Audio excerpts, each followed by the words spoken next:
Hi, everyone. Welcome back to Shifting Perspectives, the Baja Beach Wellness Podcast. Today, we are going to take a little bit more of a serious tone. We're going to just kind of ease back, and we're going to talk about something that unfortunately affects all of us at one point in our life, usually more than once. We are going to talk about grief and loss. So today, we are joined with Bridget and Angela. And we have a special guest today. We have Taylor Hoffert. Taylor is our salon leader from Sinking Spring Salon. So many of you probably know Taylor. Taylor's been with us for a bunch of years now. We're so lucky to have her. Taylor unfortunately has dealt with a loss and some grief in a very personal way. So she's here today to talk about her experience and how, grief as she's kind of sat with her grief and we just talk about her experience, and we're all going to share, the experiences that we've had. And I'm sure that, everybody can kind of relate to that in their own way. So thank you for having me. Yeah, absolutely. Thanks for being here. I'm excited. Yeah. I wanted to talk about grief. I feel as if it's not talked about enough. It can be taboo in a way. And it can be uncomfortable to talk about too. But I think for healing, you have to be comfortable with being uncomfortable talking about it to really just get through those tough moments, those days, those nights. Going off of here, I know when I was talking to Amy, I said that grief is like glitter. For me at first, it was everywhere. So it's on your clothing, it's all over your house, like whether it's funeral flowers or all of her stuff spread around my house, like it is everywhere. And you try to clean up a little bit, but there comes a time a week later, you open your planner and it's all of like mom's doctor's appointments or anything that had to do upcoming. So it sprinkles itself in and is a reminder you can't clean it all up and it doesn't go away. Yeah.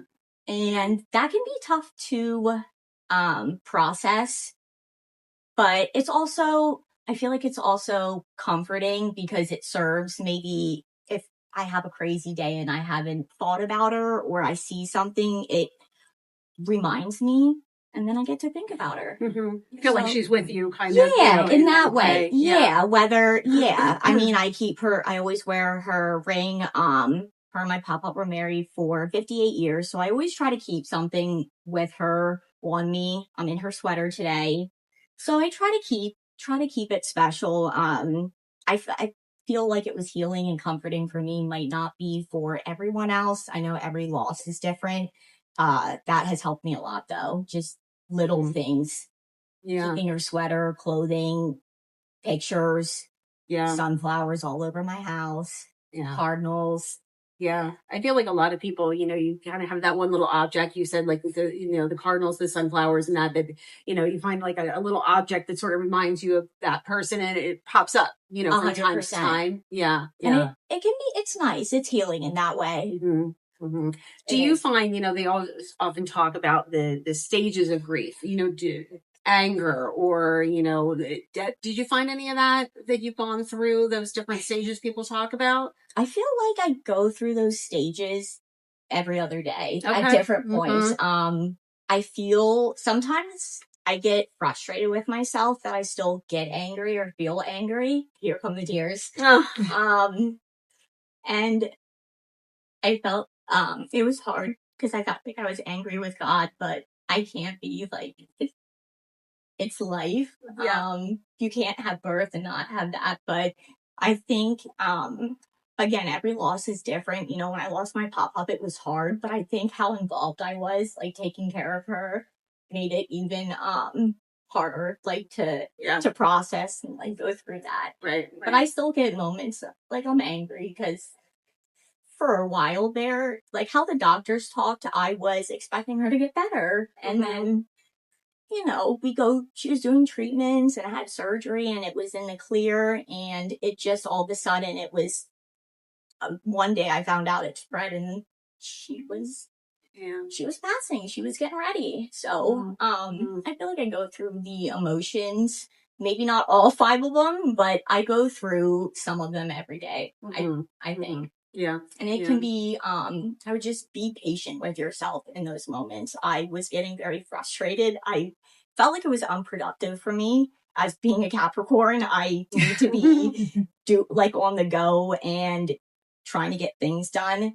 And I was very hard on myself. But you need to take those times, whether you're feeling angry, whether it's going in the office, if I'm at work for 5 minutes and just regrouping, whatever that might look like, whether it's at home and I'm smelling her jewelry box, just taking those moments, you need to. I felt if I push those away, it manifests in other ways. And it wasn't healthy the way it was starting to manifest. So just really just allowing yourself to truly have those moments, whatever. It might not look the same every day either, but it's something that's really, really important, I think. It has been for me at least. How old was your mama? 90. She was 90. Yeah. And she was healthy too overall, besides the cancer. But yeah, she was a pistol. Yeah. I can tell some stories. Oh, yeah. And it's tough because I think back to some of the conversations, the doctors, she's healthy otherwise. She has a lot of life in her. She has years of life. And then, I think back to those conversations and it's hard for me because, I don't know. I don't know if it was just my subconscious blocking it out or something, but it just, I don't know. I feel like it wasn't communicated from maybe some of the doctors on that standpoint that, it could get to the point where it was, because I thought she was going to get better. Right. So it's tough to sit in those moments sometimes. And I'm so thankful for her doctor. She had amazing doctors. But just little things like that, it can be tough to sit with and process. Because you trust them, you're thinking, she's doing all the right things, she's getting treatment. And it just doesn't work out the way it was supposed to at the time. And that can be, that's tough. Yeah. That can be tough. Yeah. Try not to get stuck in those moments though, too much. Right. That's where the anger comes from. Yeah. Definitely. I get that. I mean, I have some stories of my own too, loss that I've gone through, but we'll turn it to you guys first. No. No, seriously, I don't want to monopolize because I have I have some other questions, but what about you guys? Bridget? I really don't. I have been blessed to this point that I haven't lost someone so close to me. The closest loss that I've had, I have lost some family like earlier. My grandmother passed but I was like 15 at the time. So I haven't had that adult close loss yet. And I know it's coming. You try to prepare yourself for that, to lose people, and you can't do that. You can't live like that. But I just thought it's interesting, how Taylor was talking about. It's hard to know how to best support someone who just had a loss because, and certainly I'll say from the workplace, it's difficult because we have such a great culture. And, as a boss, I don't, there's I want to make sure I'm checking in, but I don't want to bother as the boss, so there's always that. But even taking that out of it, it's difficult to know what the person needs because everybody's different and every loss is different. Everything looks different. But that's something that I know I try to be very mindful of and make the best decisions in how I would want to be treated in that, moment. But it's difficult because you want to best support, people. And for some people, maybe that is talking about it, but for some people it's not. So it's tough. I think it's nature that, anytime somebody that's going through a loss, you kind of want to reach out, but it's maybe they're having an okay day. So do I want to say hey, I'm thinking, are you okay? And you think, is that going to, but you kind of say well, it's obviously it's always sitting with them. So yeah, it's nice to reach out and say, I'm just thinking about you. Do you want to talk about, how are you doing today? So Yeah. Do you want to talk, Anne? No, not really. No. Okay, that's okay. That's okay. I've lost my grandparents, and not to not to I don't know, make it seem like it's not a big deal, but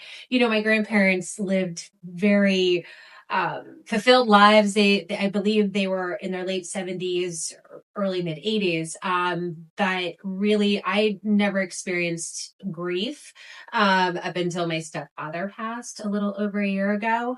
I believe, and this is what I think, but I feel as though grief is the sacrifice that we need or to go through to know what love is. Mm. And I know there's multiple stages of grief, and I don't believe that you need to go through one stage in order to get to the next. I think it's always revolving, and it can hit you at any time of the day. Yeah. The worst thing that I hate about grief, and I feel like it should be a stage, is forgetfulness. And it sounds awful, but the worst thing for me is there are times that I forget that my stepdad is no longer here. Yeah. Whether it's seeking his advice or, he owned a business up in Reamstown, and I see one of the trucks driving around, or if it's a milestone with one of my kids or even myself. And I forget that he's no longer here. Mm-hmm. And I think it's also one of the worst pains somebody can go through. And I know we all grieve breakups. We grieve animals. We grieve situations, Sure. There's so many different aspects to it. But one of the other worst things about grief for me is the pain of knowing that you will never be able to have a conversation with them again. And it's so different than other things that we grieve. But to know that it is completely out of your power, no money, no good deed, no nothing can give you that conversation. So that is, I think, the hardness of what I'm going through right now. Mm-hmm. It ebbs and flows. Mm-hmm. With my stepdad's illness, I was blessed. I hate to say this, but I'm just going to speak from my heart. I was blessed to have a lot of conversations with him that I knew I was never going to have again. Yeah. And I will forever take those with me. I still save his voicemails. I know when he passed, I went through my phone and I went through because I never delete anything. I actually saved all of his voicemails. But the anger part, of course, I was sad. Of course, there's acceptance. I accept what happened. It is what it is, right? But I think where my anger is at right now is, I'm angry because I had a front row seat at his funeral, and my kids had a front row seat to the man that had the front row seat of so many milestones in our life and who will not be there any longer. And I think that's where, I'm angry. Yeah. It was never supposed to be like that. You just don't think that you'll ever be in that position. And it's such a roller coaster of emotions, especially, when somebody is sick. I feel like there's almost a grieving process in that where it's like the shock and the acceptance of there's imminent death involved. And then, you see the pain and suffering that person is going through, and it's like you wish them to pass on, know. Right. And there's a little bit of that selfishness that comes from you where it's like, I'm exhausted. I'm tired of going through Groundhog's Day every day, thinking that something is going to change. Yeah. I don't like this. Yes. I don't like this. I don't like this podcast. We're done. No, I completely get it. for me, I lost my grandmother in May 1st. You and I, very similar. I was not the primary caregiver, but my mom was. My mom's an only child, and so am I. So I watched my mom going through it. My mom, vowed to keep my grandmother in her home as long as she could. So I saw my mom taking the brunt of that care, all the time. And, same kind of thing that, of course, my mom didn't wish to lose her mom, but I saw my mom sacrificing so much of her life, getting into her early 70s when she should be able to travel and do things with my dad and do all this, and not being able to. And, it wasn't fair, but yet I didn't want to lose my grandmother either. So, it's the selfishness, and my mom struggling with that too. She didn't want to be selfish, but she also didn't want to be in the position she was in. And she didn't want to selfishly put my grandmother in a home. So, it led to a fall, which led to a rehab, which led to, assisted living, which was not the right choice. And which very quickly from the end of March till May 1st, when she passed, my grandmother was not a very sound mind for a while. And in the very end, there was nothing there. Didn't even know me. And, I spent a lot of time with my grandparents. So it was like, I know I was the light of their life. So for her not to even know who I was, my girls, and everything, it was like, how do you not even know me? So it was so hard to watch. But I was very close with my grandparents, and my grandfather, not to discredit my grandmother, she was everything, but my grandfather especially, so incredibly close with him. And he passed away like 15 years ago now. And I spent a lot of time at their house. They watch me all the time. So when he passed away, that was really devastating to me because it was my first big loss, really big loss. And when that happened, another side of loss is I felt like I kind of lost a big connection to my childhood. I don't know if you felt the same. Do you feel that?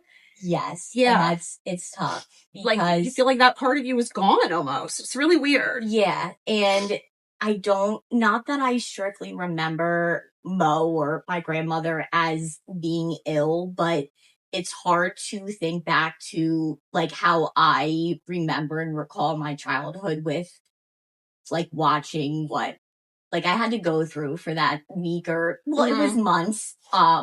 But the week with hospice, like it was, I know there were days I selfishly begged God and it didn't happen. And then it happened and I was like, wait, I'm not ready. Yeah, I'm not ready. Yeah.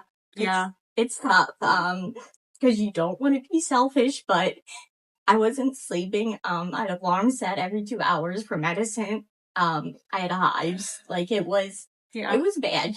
We couldn't afford someone to be there all the time because that's what she had to have. But graciously enough, I had PTO and Bridget she was so amazing. So I was able to be there.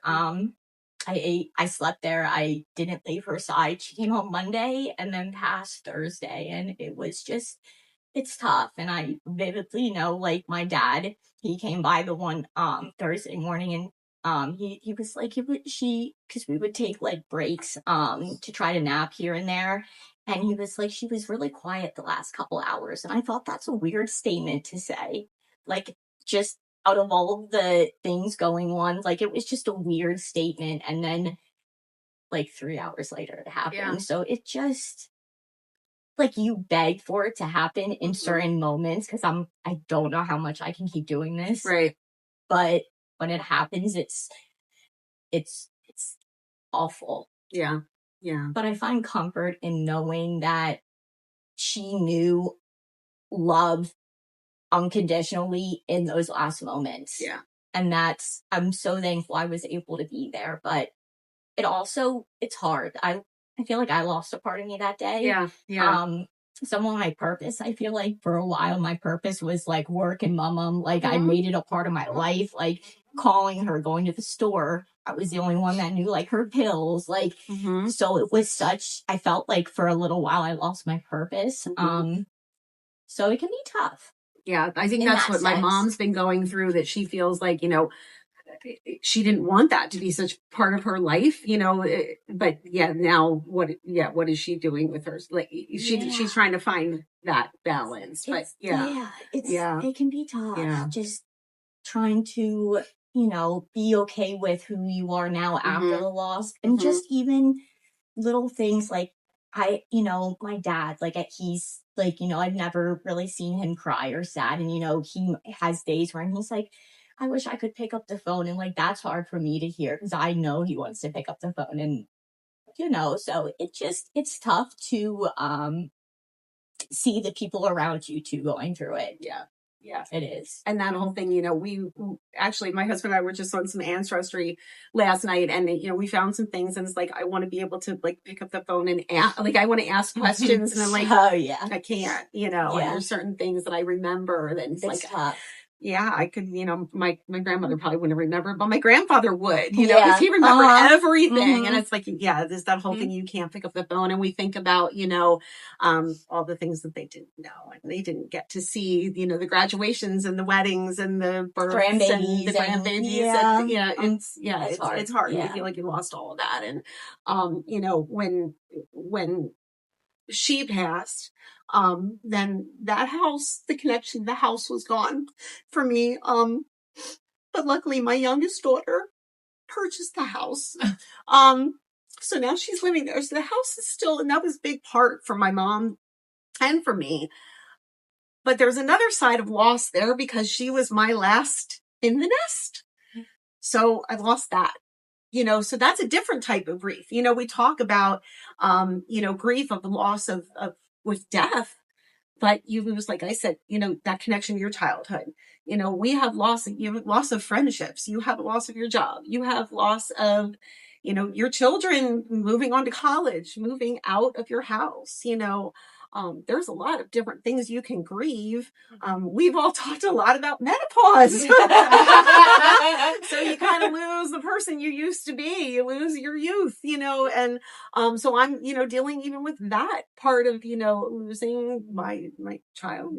She's living down there now. I feel like you grieve, you lose like a lot. The loss after the loss. Right. Like, yeah. The things that come after it initially, like you're grieving that. Yeah. And that I didn't know that, and I'm learning that. Yeah. And I'm navigating that the best I can. But that, yes. And I feel like that's not also talked about a lot. But yep, absolutely. I'm navigating and trying to figure that out as well. Everybody kind of asks you how you are for like the week or so after. People stop checking in. But people stop checking in. And it's tough. Yeah. Which, it's also, though, it's uncomfortable for people. And I've been in this situation where I've been trying to comfort too. And, I might not know the right thing to say or do. So I can understand the other side. But it's tough when, people do stop checking in. Or I would just love, if someone's like, tell me about her. It's like, give me a reason to just talk about the pistol she was or anything. So it can be tough in that sense because people, I think society just kind of expects you to move on and do what you need to in silence. And it's not healthy in silence. Yeah. And I think that people see on the outside that you look like you're fine. You don't realize that 2-3 months later, you may need a minute. Yeah. You don't know when it's going to hit you. 3 minutes ago, I might have just been crying, having a breakdown, but I'm rocking and rolling now. It looks different every day. There would be times my grandfather could be gone 10, 12 years, and I would go down to my grandmother's house, and you walk in, and it's like you just expect that you're going to hear his voice from the back room, like you always did, and I'd be fine, and I would drive home and literally puddle up tears, and I didn't expect it. I didn't even think it was going to hit you. You probably think the same thing. It's like, just out of the blue, you're totally fine. And all of a sudden, just something clicks, and it just up, and it could be years later, and you don't even know what's going to happen. So, nobody around you expects that it's hitting you, and it doesn't knock at the door. It walks in. No, I'm sorry. It doesn't knock at the door. No, it doesn't because a couple of weeks ago, Vaughn was going on a hunting trip with his friend, right? And he needed some cold weather gear. And before you go out and spend that kind of money, the one thing that my stepdad didn't do very well, he did many things very well, but this he did really, really well, so well that it annoyed my mom. He knew how to buy like the best of the best with fishing gear, hunting gear, all that, right? Mm-hmm. So Brent and I went up to the house. My mom's currently in Florida right now. And we were sifting through my stepdad's hunting gear, fishing gear. He has a whole fishing room. It's like a little mini Bass Pro. And, I'm fine. Everything's good and fine. And we're about ready to leave. And Brent said, oh, you know what? We forgot to look to see if there was like a fluorescent beanie.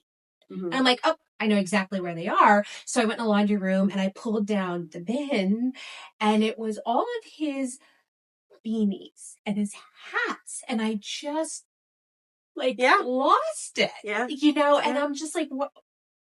It's a bin of beanies. Like what? But that's where it hit me. Mm-hmm. I don't know if I look for cardinals with him. I do get whiffs of him. Mm-hmm. It's weird. Mm-hmm. I don't know how to describe it, but I get whiffs of him. But I feel his presence most, and this is what I get a kick out of. I always had this running joke with Ray, because I had the typical relationship with my mom. You know what I mean? Like, bah, bah, bah, bah, we love each other, and bah, bah, bah, bah, bah, right? We couldn't be together for too long. Mm-hmm. And I always would say to him, Ray, so help me, you are not allowed to go before she does, because you cannot leave me alone with her. So, we'd always laugh about it. And of course, it was always, I'd say that at a time that I was frustrated with mom and, her opinions, like mothers give. Sure. And I find myself doing that with my kids. But I feel his presence most when I'm with my mom. Mm-hmm. And I feel like he's on her shoulder and my shoulder when like certain conversations like take a turn, or maybe we wouldn't have been able to have these conversations when he was around, and now we can. I don't know. It's just like there's this presence there that he's still just yes. But one of the biggest things I do want to talk about this, this was very instrumental with me in my grief, and everybody has their own beliefs as far as what happens to us. Where do we go? Mm-hmm. Are there white pearly gates, or are we one with the earth? Which I think it's yes to a little bit of everything. But Amy, was mentioning a book called Journey of the Souls. I don't know the author of it, but if you haven't read it, Taylor, I need to. I have it on paper, written down. Okay, because I don't have the book. I actually borrowed it from Mal, but it was such. It was very comforting for me.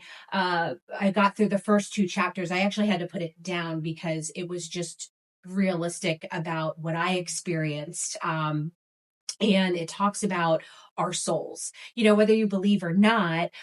Belief, I think, helps us get to where we need to be emotionally and mentally. And whether that book is correct or not, I believe in that. But it just allowed me to have a better understanding. Just to give you a little bit of background, correct me if I'm wrong, and I'm going to look at Amy for a couple of things. It was a PhD hypnotist. Hypnotist. And he found when he would hypnotize people, he started off with just like no smoking or weight loss. But when he would have patients under, they would recall past life experiences. Much along with the same studies that Dolores Cannon also had. Okay. Yeah. And then he started to specialize in that. That was really all he did. And it talks about these different case studies. And the case studies obviously were different people. But what's interesting is that they all correlate in a sense, right? Is that the best way to say it? Mm-hmm. The experiences are the same, but they're different. Author's Michael Newton. Michael Newton is the author. But it was just very enlightening, especially when, Ray was on hospice and certain things that he was saying. Mm-hmm. He wasn't talking. He wasn't coherent. He was just in that state, right? Ready to cross over, and certain things that he was seeing and what he was saying was described in the book, so for me, that's what I needed, and yeah, I can't wait. I need that. Yeah. I'm gonna get that. But I actually recommended it to my mom, and she purchased the book. So I haven't checked in with her lately if she started it. But my mom, she I think is experiencing grief differently. She still says that I don't think I've started the grieving process. The day that my stepfather passed away, she went. My stepfather owned a business, and the CFO was getting married that day. And my mother, I don't know how she did it. She went to the funeral and pretended as though nothing happened. And she, everyone's asking, all the employees are asking where my stepdad's at. And she's like, oh, he's at home. He's good. He's fine. Like everything's to get to the wedding because, she didn't want to raise the alarms or ruin the CFO's day. So I'm like, how are you doing what you're doing? But I don't think she's really processed. She has these little bits of pieces. But we haven't, it was weird. Like the day after he passed, she's like, Angie, I need you to come up here and clean out the closet. Mom, maybe we should, but that was her way, but down in Florida, she won't yet. You know what I mean? So it's just a matter of like, where are you at in that particular moment? And there's no right or wrong, because she kept saying, I know you're going to be mad at me, that I'm going to donate. No, I'm not going to be mad. I'm just, whatever you're feeling, roll with it. Because I can't imagine. Yeah. And it'd be like, there's sometimes that people will kind of say like, you need to do this or you need to do that. And no, it's right for every person. We've all talked about experiences that, they're people that we know they're going to pass, elderly, sick. I also had the experience that, my uncle, my dad's brother, died very suddenly. It was not expected. He got up, showered, got ready for work, and was getting ready for work, and my aunt heard a thud and he dropped. And that was very, very devastating. And that's still, I mean, it's this, I don't even remember, it was a bunch of years ago. And that still, blows our mind. That was the only experience that we've ever had with it, very like just aneurysm and just sudden death. So that's a completely different type of thing. And, you always talk about like, how what's better, to be prepared to know it's going to happen, or, to just, as a person, when you are passing, what do you want to know that it's going to happen, or you just want to, what's better for you? So that's a completely different type of thing that just, just all of a sudden. And that was really hard to go through. It's very, hard to still see my aunt and my cousins. And it was only a couple months after my cousin got married. And, we just look at best family, and just I feel that's like a different type of grief almost. Absolutely. I feel like. Absolutely. It's seeing my aunt just try to like go home and what do you do? What do you do? What do you do? The complete shock. Complete shock. You have absolutely no time to prepare for that at all. And that took a long time. And it's still very, very heavy. She has grandchildren now, and it is just this cloud that looms over that none of us really, we all talk about it privately, and I'm sure they all talk about it, but it is right there that like you can feel he's the supposed heaviness. to be there to see that. And it's not fair at all. It's horrible. That is a completely different type of grief. Yeah, grief's a bitch. It is absolutely a bitch. It is absolutely a bitch, and it is not fair. There is not a single person that doesn't have to go through it. And that's comforting in its own way, in a sense. It is. We can all relate somehow. Yeah. Some days comforting, maybe not other days, but it is in the sense that everyone in some form will experience that. Yeah, it is something that can bind us together in some way. It's something that we can all talk to each other about, Yeah. And we've all been there. Yeah. Sadly. Yeah. Sadly. All right. Well, that was a tough one. It was. We made But it. you know, it's one We that should have had liquor. yeah. We should. But you know, on that note, you know, watch it, share it, you know, talk about it, comfort each other. This is going to be our last podcast until probably March. We're going to take the month of February off. We are going through some enhancements, some software conversions. So we're giving ourselves and we are some not time. grieving our current software. We are not grieving We're not our current grieving that. software. We're not We're grieving celebrating that. that. We're not grieving that loss. No comment. So y'all take that time to catch up on some podcasts that you have not watched on our app, and you know, share everything, and you know, on YouTube, and come check us out. Come and you know, if you are if you're grieving, come see relax. us. You know, make yourself feel better and take some time for yourself. Exactly. And, yeah. Mm-hmm. Yeah. And Yeah. we'll catch you all later. Yes. Hey, happy February. Woo!